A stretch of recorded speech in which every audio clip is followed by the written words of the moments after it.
Ito ang unang punong namumulaklak pag spring. Ayan. Color white ang flowers niya.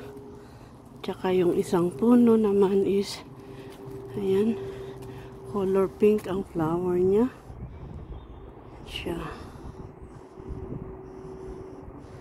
Ang gandang tignan. Pero yung mga iba is kalbo pa lang. Ayan.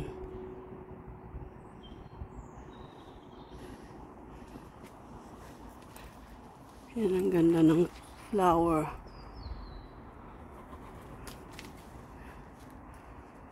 May ibon dun.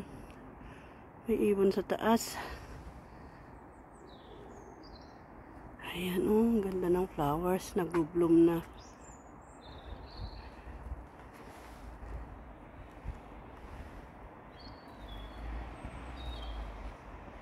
Ayan, ang kanyang flowers.